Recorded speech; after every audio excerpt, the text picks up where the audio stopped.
منور صبح کر لے اور روشن شام کرتا چل، تو اپنی آخرت کے واسطے کچھ کام کرتا چل، بھلا اس چند دن کی زندگی کا کیا ٹھکانہ ہے، اگر کچھ ہو سکے تو خدمت اسلام کرتا چل۔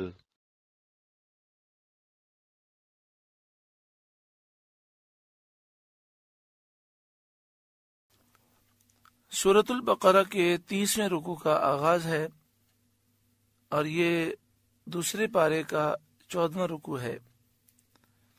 جس آیت کریمہ سے آغاز ہے وہ سورہ بقرہ کی آیت نمبر 232 ہے۔ اس آیت کریمہ کا شان نزول یہ ہے، بخاری شریف کتاب التفسیر باب قولہ وَإِذَا طَلَّقْتُمُ النِّسَاءَ فَبَلَغْنَ أَجَلَهُنَّ فَلَا تَعْضُلُوهُنَّ أَن يَنكِحْنَ أَزْوَاجَهُنَّ۔ حضرت حسن بصری رضی اللہ تعالی عنہ سے روایت ہے، ان اخت معقل ابن یسار طلقها زوجها۔ حضرت معقل بن یسار رضی اللہ تعالی عنہ کی بہن کو ان کے شوہر نے طلاق دے دی، فترکها حتی انقضت عدتها۔ وہ طلاق رجی تھی، ایک طلاق رجی دی اور پھر انہوں نے رجوع نہیں کیا یہاں تک کہ عدت گزر گئی۔ ایک طلاق رجی دی یا دو طلاق رجی دی تو اس کا حکم یہ ہے کہ عدت کے دوران رجوع ہو سکتا ہے، اور جب رجوع نہ کیا جائے اور عدت گزر جائے تو پھر اس کے بعد باہمی رضامندی سے نکاح کرنا ضروری ہے اگر صلح کرنا چاہیں۔ فخطبہا، تو عدت کے بعد پھر احساس ہوا اور ان کے شوہر نے انہیں نکاح کا پیغام بھیجا۔ ان کی زوجہ اس کے لیے راضی تھیں، فابا معقل، تو حضرت معقل بن یسار نے انکار کر دیا اور آپ ناراض ہو گئے۔ آپ نے کہا کہ میری بہن کو اس نے طلاق کیوں دی، اور پھر طلاق رجی دی تھی اور رجوع بھی نہیں کیا عدت میں، تو اب میں یہ نکاح نہیں کرنے دوں گا۔ فنزلت، تو یہ آیت کریمہ نازل ہوئی اور ارشاد فرمایا، وَإِذَا طَلَّقْتُمُ النِّسَاءَ، اور جب تم عورتوں کو طلاق دو، فَبَلَغْنَ أَجَلَهُنَّ، اور ان کی میعاد پوری ہو جائے، عدت پوری ہو جائے، فَلَا تَعْضُلُوهُنَّ أَن يَنكِحْنَ أَزْوَاجَهُنَّ إِذَا تَرَاضَوْا بَيْنَهُم بِالْمَعْرُوفِ، تو اے عورتوں کے والیوں، انہیں نہ روکو اس سے کہ اپنے شوہروں سے نکاح کر لیں جب کہ آپس میں شریعت کے موافق رضامند ہو جائیں۔ اس آیت کریمہ میں یہ منع کیا گیا کہ جب کسی عورت کو طلاق ہو گئی اور اس نے عدت گزار لی، اب وہ دوبارہ نکاح کرنا چاہتی ہے اور وہ باہمی طور پر رضامند ہے، ایک طلاق رجی ہو یا دو طلاق رجی ہوں، یا ایک طلاق بائن ہو یا دو طلاق بائن ہو، تو بغیر حلالہ شرعی کے نکاح دوبارہ ہو سکتا ہے۔ تو اے عورتوں کے والیوں، تم انہیں نہ روکو۔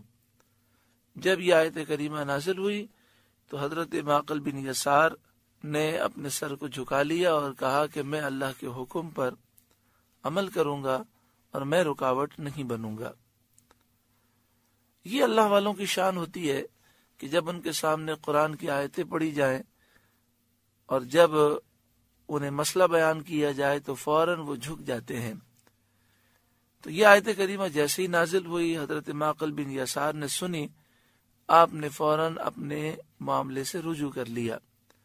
ہمیں بھی چاہیے کہ ہم جب قرآن پاک کی آیات سنیں، قرآن کا مسئلہ سیکھیں، تو فوراً اپنی غلطی کا احساس کریں اور اپنے معاملات کو درست کر لیں۔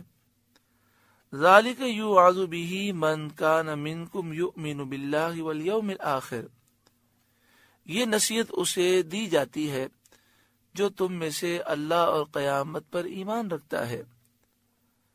ذالکم ازکا لکم، یہ تمہارے لیے زیادہ ستھرا ہے، وأطہر، اور زیادہ پاکیزہ ہے، واللہ یعلم، اور اللہ خوب جانتا ہے، وانتم لا تعلمون، اور تم نہیں جانتے۔ شرعی طور پر یہ ہمیں حکم ہے کہ ہم نکاح کے معاملات میں تعاون کریں اور رکاوٹ نہ بنے۔ قرآن مجید فرقان حمید کا اسلوب یہ ہے، اسلام کا اسلوب یہ ہے کہ نکاح کے معاملات کو آسان کیا گیا اور جو غلط کام ہے ان کو مشکل بنایا گیا اور اس غلط کام پر سخت سزائیں رکھی گئیں۔ لیکن ہندوانہ رسومات کی وجہ سے جہیز کے معاملات اور شادی کی ناجائز رسومات اور لاکھوں کروڑ روپے خرچ کرنے کی جو عادت پڑ گئی ہمارے معاشرے میں، اس سے ہمارے معاشرے میں حلال کام یعنی شادی نکاح مشکل سے مشکل ہوتا جا رہا ہے۔ ہمیں ایسی رسومات کا بائیکاٹ کرنا چاہیے۔ نبی اکرم صلی اللہ علیہ وآلہ وسلم نے فرمایا، سب سے کامیاب نکاح وہ ہے جس میں خرچہ کم ہو۔ اللہ تبارک و تعالی ہر ایک کو عقل سلیم عطا فرمائے۔ لیکن یہاں تو بڑا دکھ ہوتا ہے کہ لوگ خرچہ بھی بہت کرتے ہیں اور پھر اللہ اور اس کے رسول کو ناراض کرنے والے کام بھی کرتے ہیں۔ پھر کہتے ہیں نہ جانے کیا ہوا، کس کی نظر لگ گئی، کس نے جادو کر دیا۔ جب سے شادی ہوئی ہے گھر میں آفتیں بلائی ہی ہیں، تو جب شادی کے موقع پر اللہ اور اس کے رسول کی نافرمانی کی جائے اور گناہ کیے جائیں تو گناہوں کی نحوستیں بسا اوقات آ جاتی ہیں۔ اللہ تبارک و تعالی تمام مسلمانوں کو ان ناجائز رسومات سے ہمیشہ کے لیے نجات عطا فرمائے۔ اور جو ہمارے بھائی اور ہماری بہنیں سن رہی ہیں، سب سے گزارش ہے کہ اگر زندگی میں کبھی بھی کوئی گناہ کا کام کیا ہو اور وہ یاد آ جائے تو فوراً استغفار کرنا چاہیے۔ جب شادی کا ذکر ہو اور یاد آئے کہ شادی کے موقع پر فلاں ہم نے گناہ کیا تھا، تو اللہ تعالیٰ کی بارگاہ میں سچی پکی توبہ کرنی چاہیے اور اس عزم کا اعادہ کرے کہ اے مالک و مولا، اب میں اس طرح کی غلط کام نہ خود کروں گا نہ کسی کو کرنے دوں گا۔ آگے ارشاد فرمایا، والوالدات یرضعن اولادہن حولین کاملین، اور مائیں اپنے بچوں کو دودھ پلائیں پورے 2 سال۔ لمن اراد ان یتم الرضاعہ، اس کے لیے جو دودھ کی مدت پوری کرنی چاہے۔ اس آیت کریمہ سے معلوم یہ ہوا کہ دودھ کی جو پوری مدت ہے وہ 2 سال ہے، چاہے لڑکا ہو چاہے لڑکی ہو۔ ہمارے یہاں پر بہت سے غلط مسائل مشہور ہیں، اس میں سے ایک غلط مسئلہ یہ مشہور ہے کہ لڑکے کو 2 سال دودھ پلانا چاہیے اور بچی ہو تو اسے 2 سال سے زائد 2.25 سال، بعض کہتے ہیں 2.5 سال۔ ایسا نہیں ہے، بچی ہو کہ بچہ، دونوں کو دودھ پلانے کی زیادہ سے زیادہ جو مدت ہے وہ 2 سال ہے۔ یہاں پہ فرمایا کہ لمن اراد ان یتم الرضاعہ، جو دودھ پلانے کی مدت کو پوری کرنا چاہے اس کے لیے 2 سال ہے۔ اگر 2 سال سے پہلے دودھ پلانا موقوف کرنا چاہے تو ماں یہ فیصلہ کر سکتی ہے، باہمی رضامندی سے فیصلہ ہو سکتا ہے بچے کی حالت کو دیکھ کر۔ مثلا 1.25 سال کی عمر میں، 1.5 سال کی عمر میں بچے کو دودھ پلانا اگر چھوڑ دیا جائے اور بچے کو کچھ نقصان نہ ہو تو اس میں کوئی حرج نہیں۔ اس بات کو یاد رکھنا چاہیے کہ 2 سال سے اوپر دودھ پلانا منع ہے، تو اس لیے جب بچہ 1.5 سال کا یا 1.25 سال کا ہو تو دودھ چھوڑانے کی کوشش کرنی چاہیے۔ وَعَلَى الْمَوْلُودِ لَهُ رِزْقُهُنَّ وَكِسْوَتُهُنَّ بِالْمَعْرُوفِ، اور جس کا بچہ ہے اس پر عورتوں کا کھانا اور پہننا ہے دستور کے مطابق۔ وَعَلَى الْمَوْلُودِ لَهُ، جس کا بچہ ہے، اس سے یہ واضح اشارہ ملتا ہے کہ بچے کا نسب والد کی طرف ہوتا ہے، تو جو بچے کا والد ہے اس پر ذمہ داری ہے بچے کے لیے دودھ پلانے کا انتظام کرے اور دودھ پلانے والی عورت کے کھانے اور پہننے کا انتظام کرے۔ یہاں پر ایک ذہن میں سوال پیدا ہوتا ہے کہ دودھ تو مائیں پلاتی ہیں، اور میاں بیوی جب زندگی گزارتے ہیں تو ایک دوسرے کے حقوق تو ادا کرتے ہیں، تو یہاں پر یہ کیوں فرمایا گیا؟ جواب یہ دیا گیا کہ اس سے پہلے طلاق کا ذکر ہے، تو مراد یہ ہے کہ جب طلاق ہو جاتی ہے تو اب بچے کی پرورش کی ذمہ داری کس کے اوپر ہے؟ قرآن مجید فرقان حمید نے اس کو تفصیل سے بیان فرمایا کہ بچے کی پرورش کی پوری ذمہ داری وہ بچے کے والد پر ہے۔ اگر طلاق کے بعد اور عدت کے بعد بچے کی ماں اپنے بچے کو دودھ پلانا چاہے تو اسے روکا نہیں جا سکتا، لیکن اگر وہ دودھ پلانا نہ چاہے اور بچہ دوسری عورت کا دودھ پی سکتا ہو، والد میں اتنی طاقت ہو کہ وہ کسی اور عورت کو اس کے لیے مقرر کر سکتا ہو، دائی مل سکتی ہو، تو اس صورت میں بچے کی ماں پر دودھ پلانا واجب نہیں ہے بلکہ مستحب ہے۔ لیکن اگر بچے کے لیے دوسری عورت کا دودھ ممکن نہ ہو تو اس صورت میں ماں پر دودھ پلانا واجب ہے۔ یہاں پر یہ بیان کیا گیا کہ اگر باپ کسی دوسری عورت سے یعنی دائی سے دودھ پلواتا ہے تو اسے اس کے اخراجات دینے ہوں گے، اور اگر جب تک ماں دودھ پلا رہی ہے اس کے اخراجات جو ضروری ہیں وہ باپ کے ذمے ہیں، چاہے طلاق ہو چکی ہو، عدت گزر چکی ہو۔ لا تکلف نفس الا وسعها، کسی جان پر بوجھ نہ رکھا جائے گا مگر اس کی طاقت کے مطابق۔ یعنی اللہ تعالیٰ نے جو احکامات نازل فرمائے ہیں ان پر عمل کرنا ہر ایک کی طاقت میں ہے، اور یہ احکامات ان کی طاقت کے مطابق ہیں۔ لا تضار والدۃ بولدها ولا مولود له بولدہ، ماں کو نقصان نہ دیا جائے اس کے بچے کی وجہ سے، اور نہ اولاد والے کو یعنی باپ کو نقصان دیا جائے اس کی اولاد کی وجہ سے۔ یعنی مراد یہ ہے کہ ماں کو دودھ پلانے پر مجبور نہ کیا جائے۔ جب بچہ ماں کے دودھ کا محتاج نہ ہو، یعنی ماں کے دودھ کے بغیر بھی بچے کا گزارا ہو سکتا ہو، کوئی عورت دائی دودھ پلانے والی ہو، تو اگر ماں دودھ نہ پلانا چاہے، مثلا طلاق ہو گئی، عدت گزر چکی، اب وہ دودھ نہیں پلانا چاہتی، تو اسے مجبور نہ کیا جائے، کیونکہ یہاں پر طلاق کے بعد کے احکامات بیان ہو رہے ہیں۔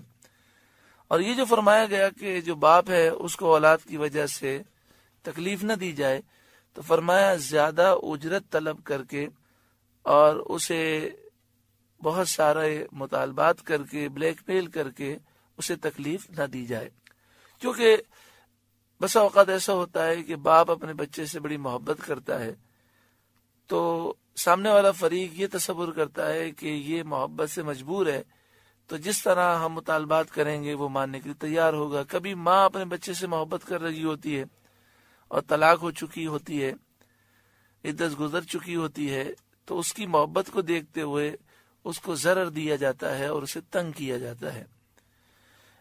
ایک ترجمہ اس کا یہ بھی ہے اس آیت کریمہ کا کہ ماں اپنے بچے کو ضرر نہ دے اور باپ اپنی اولاد کو تکلیف نہ دے۔ بچے کو ضرر دینا، تکلیف دینا یہ ہے کہ اس کو وقت پر دودھ نہ دے اور اس کی نگرانی نہ رکھے، یا اپنے ساتھ مانوس کر لینے کے بعد اسے چھوڑ دے۔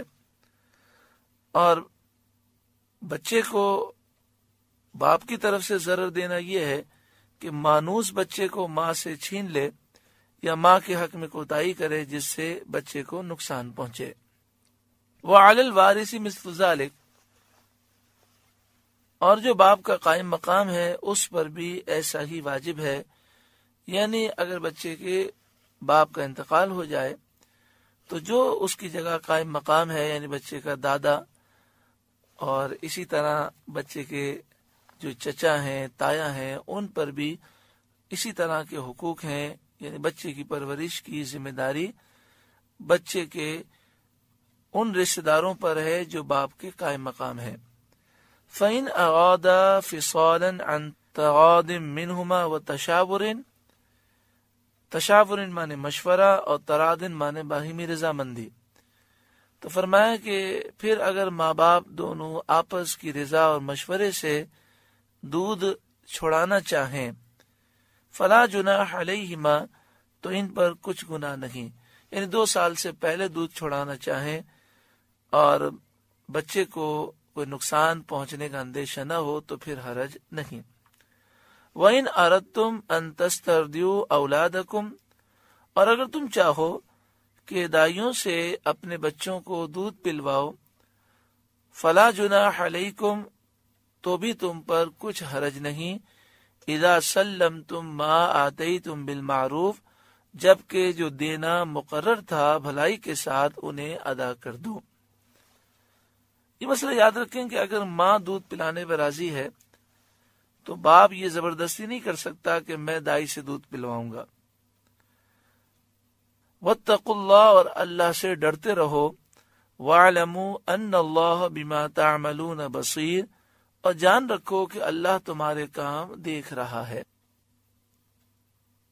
والذین یتوفون منکم، اور جو تم میں سے انتقال کر جائیں، وَيَذَرُونَ أَزْوَاجًا، اور اپنی بیویاں چھوڑ جائیں، يَتَرَبَّصْنَ بِأَنفُسِهِنَّ 4 أَشْهُرٍ وَعَشْرًا، تو وہ 4 مہینے 10 دن اپنے آپ کو روکے رہیں۔ یہاں پر بیوہ عورت کی عدت کا بیان ہے کہ جس کے شوہر کا انتقال ہو جائے تو اس بیوہ عورت پر 4 مہینے اور 10 دن عدت گزارنا ضروری ہے۔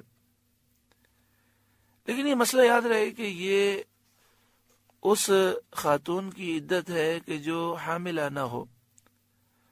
اگر کوئی عورت امید سے ہو اور اس کے شوہر کا انتقال ہو جائے تو اس کی عدت وضع حمل تک ہے۔ فَإِذَا بَلَغْنَ أَجَلَهُنَّ، تو جب ان کی عدت پوری ہو جائے، فَلَا جُنَاحَ عَلَيْكُمْ فِي مَا فَعَلْنَ فِي أَنفُسِهِنَّ بِالْمَعْرُوفِ، تو اے عورتوں کے والیوں، تم پر مواخذہ نہیں اس کام میں جو عورتیں اپنے معاملے میں موافق شرع کریں۔ بیوہ عورتیں جب عدت گزار لیں، اس کے بعد یہ کسی اور سے نکاح کرنا چاہیں تو اس میں کوئی حرج نہیں۔ زمانے جاہلیت میں لوگ اس کو بہت معیوب سمجھتے تھے، بلکہ زمانے جاہلیت میں تو وہ عورتوں پہ بہت ظلم کرتے۔ جب عورت بیوہ ہو جاتی تو اسے منحوس سمجھتے اور کسی کمرے میں بند کر دیتے، یہاں تک کہ وہ اسی کمرے میں مر جاتی مگر اسے نکلنے کی اجازت نہ ہوتی، بلکہ ساری زندگی جب تک وہ زندہ رہتی اسے نہانے کی بھی اجازت نہ ہوتی۔ یہاں تک کہ تفسیروں میں ایسے ایسے عجیب معاملات لکھے ہیں کہ جب ہم زمانے جاہلیت کے معاملات پڑھتے ہیں انسان کا دل کانپ جاتا ہے۔ نبی اکرم صلی اللہ علیہ وآلہ وسلم کی آمد سے عورتوں پر کتنا کرم ہوا۔ تفسیروں میں لکھا ہے کہ ان کو ایک کمرے میں بند کر دیا جاتا اور انہیں اپنی طبعی حاجت کے لیے بھی باہر نکلنے کی اجازت نہ ہوتی، نہانے کی اجازت نہ ہوتی، کپڑے بدلنے کی اجازت نہ ہوتی۔ اندر جو ہے کھانا پھینک دیا جاتا کہ وہ کھانا کھا لیں، اور کبھی کھانا دیا جاتا کبھی نہ دیا جاتا، یہاں تک کہ ان کے جسم میں کیڑے پڑ جاتے اور اس طرح وہ ہلاک ہو جاتی۔ اس قدر ظلم کیا جاتا۔ پھر جب اسلام کا ابتدائی دور تھا تو عدت 1 سال مقرر کی گئی، جس کا آگے ذکر آ رہا ہے، اور پھر اس آیت کریمہ میں عدت کو کم کیا گیا اور 4 مہینے اور 10 دن عدت مقرر کی گئی۔ اب چونکہ زمانے جاہلیت سے سوچ یہ بنی ہوئی تھی کہ جو عورت بیوہ ہو جائے وہ کبھی نکاح نہیں کر سکتی، تو اس آیت کریمہ میں اس سوچ کو ختم کیا گیا اور فرمایا کہ اے عورتوں کے والیوں، اے عورتوں کے رشتہ داروں، اگر عورت عدت کے بعد نکاح کرنا چاہے تو تم رکاوٹ نہ بنو۔ واللہ بما تعملون خبیر، اور اللہ کو تمہارے تمام کاموں کی خبر ہے۔ ولا جناح علیکم، تم پر کچھ گناہ نہیں، فیما عرضتم به من خطبۃ النساء، اس بات میں جو پردہ رکھ کر تم عورتوں کو نکاح کا پیغام دے دو۔ عدت کے دوران بیوہ عورت جب عدت میں ہے، پچھلی آیت میں بیوہ عورت کا مسئلہ بیان ہوا، تو بیوہ عورت جب عدت میں ہے تو اسے نکاح کرنا بھی حرام ہے، وہ عدت کے دوران نکاح نہیں کر سکتی، اگر نکاح کیا بھی گیا تو وہ ہوگا نہیں، اور عدت کے دوران نکاح پر گفتگو کرنا بھی منع ہے، نکاح کا پیغام دینا بھی منع ہے۔ یہاں فرمایا کہ تم پر کوئی گناہ نہیں اس بات میں جو پردہ رکھ کر تم عورتوں کو نکاح کا پیغام دے دو۔ پردہ رکھ کر مراد یہ ہے اس انداز میں پیغام پہنچے کہ جس میں نکاح کا ذکر نہ ہو لیکن مفہوم اشارتاً یہ نکلتا ہو۔ جیسے مثال کے طور پر کوئی خاتون اس بیوہ عورت سے آ کر عدت میں کہے کہ ہمارے گھر والوں کو آپ بہت اچھی لگتی ہیں، تو اس میں اشارہ ہوتا ہے، تو اس کی اجازت دی گئی۔ او اکننتم فی انفسکم، یا اپنے دل میں چھپا رکھو، دل میں خیال آئے کہ عدت گزر جائے گی تو ہم نکاح کا پیغام دیں گے، تو اس میں کوئی حرج نہیں۔ اسی طرح مسئلہ یاد رکھیں کہ جس عورت کو طلاق دے دی گئی اور وہ طلاق کی عدت میں ہے تو کوئی دوسرا مرد اس سے نکاح نہیں کر سکتا، اگر نکاح کرے گا تو وہ ہوگا نہیں۔ دوسرا مسئلہ یہ یاد رکھیں کہ طلاق کی جو عدت ہے اس کا مسئلہ یہ ہے کہ عدت کے دوران نکاح کا پیغام دینا بھی منع ہے، یعنی بیوہ کی جو عدت ہے اس میں بھی منع ہے اور جو طلاق کی عدت ہے اس میں بھی منع ہے۔ ہاں یہ الگ بات ہے کہ جس شخص نے طلاق دی ہے یعنی جو اس کا شوہر ہے، اگر اس نے ایک طلاق رجعی دی ہے یا 2 طلاق رجعی دی ہیں تو وہ رجوع کر سکتا ہے عدت کے دوران، اور اگر ایک طلاق بائن دی ہے یا 2 طلاق بائن دی ہے تو سابق شوہر عدت کے دوران نکاح کر سکتا ہے۔ بیوہ عورت کا یہاں پر مسئلہ بیان ہوا، تو عدت کے دوران بیوہ عورت نہ نکاح کر سکتی ہے، نہ اپنا گھر چھوڑ سکتی ہے، بغیر عذر کے تیل لگانا بھی منع ہے، خوشبو لگانا منع ہے، سنگار کرنا منع ہے، رنگین اور ریشمی کپڑے پہننا منع ہے، مہندی لگانا منع ہے، اور نئے نکاح کی بات چیت کھل کر کرنا منع ہے۔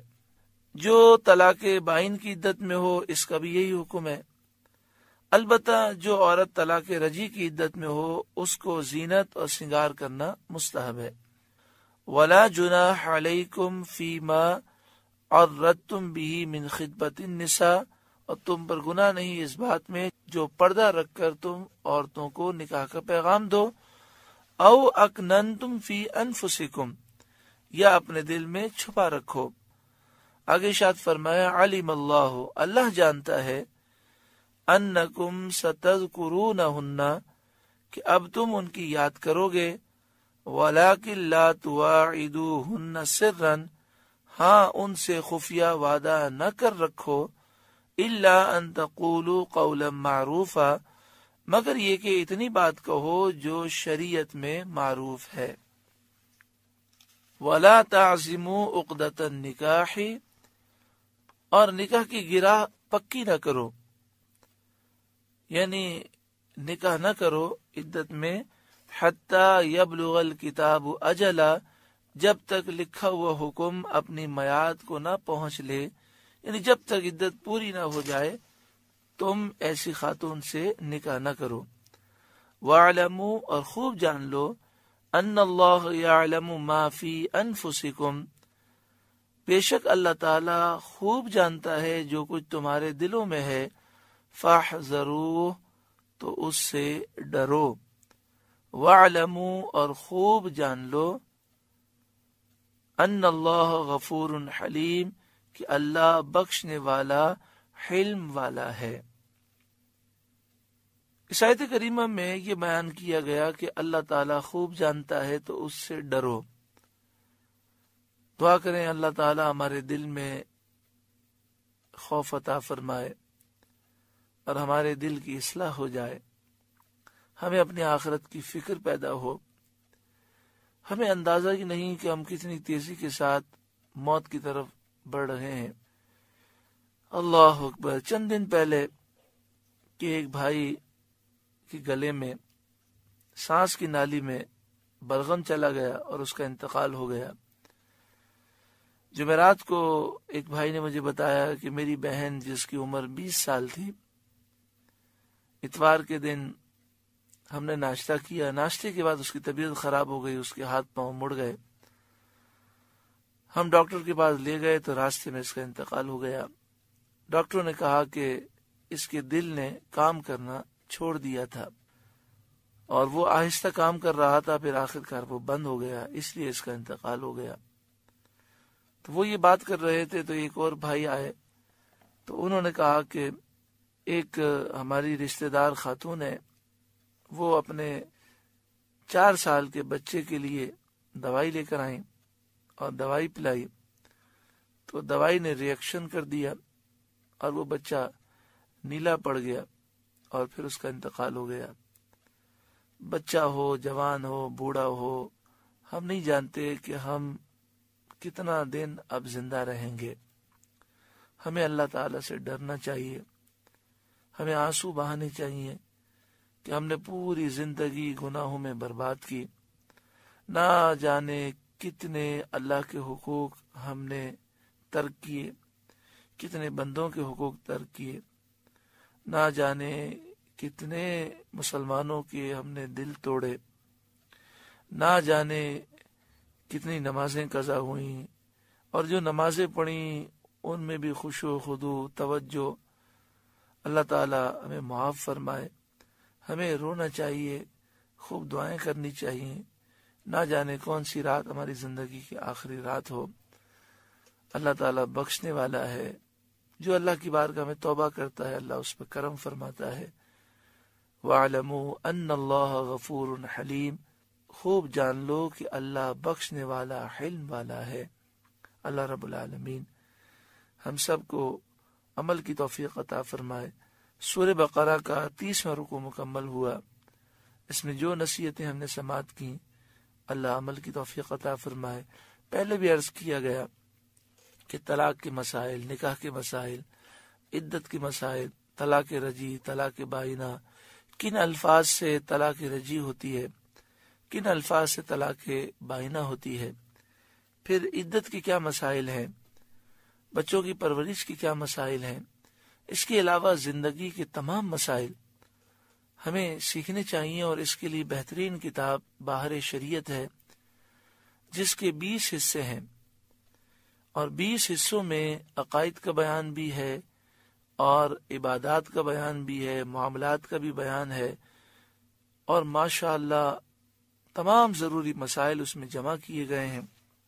صدر الشریعہ بدر الطریقہ حضرت علامہ مولانا مفتی امجد علی خان علیہ الرحمہ نے یہ کتاب لکھی ہے، جو اعلیٰ حضرت امام اہل سنت کے خلیفہ ہیں، اور اعلیٰ حضرت کے دارالافتاء میں بیٹھ کر آپ نے اعلیٰ حضرت سے فقہ کی تعلیم حاصل کی، جن کے متعلق اعلیٰ حضرت فرماتے ہیں کہ میرے اصحاب میں، میرے شاگردوں میں سب سے زیادہ فقہ صدر الشریعہ کو حاصل ہے، امجد علی کو حاصل ہے۔ انہوں نے یہ کتاب 27 سال میں لکھی ہے اور بڑی تحقیق سے لکھی ہے۔ یہ ہر گھر میں ہونی چاہیے اور مسئلہ ہمیں پڑھنا چاہیے، سمجھنے کی کوشش کرنی چاہیے، نہ سمجھ میں آئے تو علماء سے رجوع کرنا چاہیے۔ اللہ تبارک و تعالی عمل کی توفیق عطا فرمائے۔